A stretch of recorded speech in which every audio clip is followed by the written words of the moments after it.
Reste à ton poste. Je le redis encore, reste à ton poste. Car beaucoup de chrétiens ont raté les grâces en quittant une église, pensant trouver mieux ailleurs dans une autre église. Donc écoute frère, reste à ton poste.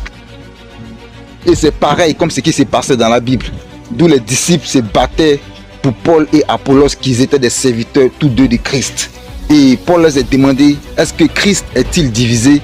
Pourquoi d'autres disent je suis de Apollos, d'autres disent je suis de Paul? Pourtant nous servons tous le même maître, le même Lord Dieu qui est Jésus-Christ. Est-ce que Christ est-il divisé?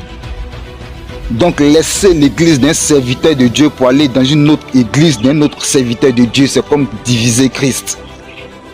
On peut comprendre que tu peux être en déplacement hors de ta communauté initiale.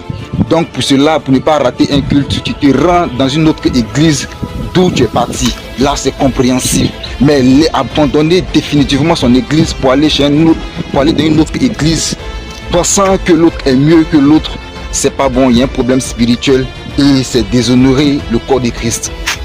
Donc écoute très bien, ce qui active la grâce, c'est pas le changement de mentor ou d'église. Mais ce qui active la grâce, c'est l'augmentation et la croissance de ta connaissance spirituelle. Donc écoute, le jour où Paul a pris conscience de son identité en Jésus-Christ et qu'il a été mandaté afin de pouvoir convertir les non-juifs et les non-croyants, il était devenu inarrêtable. Donc reste à ton poste, développe ta connaissance, développe ta croissance spirituelle. Car la Bible dit, un héritier ne diffère pas d'un esclave s'il refuse d'être mature. Changer d'église, ce n'est pas être mature. Écoute, Paul pouvait se glorifier en disant qu'il a combattu le bon combat parce qu'il a appris à respecter le poste qu'on lui avait donné. Donc écoute, Jésus-Christ est le seul médiateur entre nous les êtres humains et Dieu. Notre grâce ne dépend pas d'un mentor ou d'une église. Mais ta grâce dépend plutôt de quel rôle tu dois jouer dans le corps du Christ.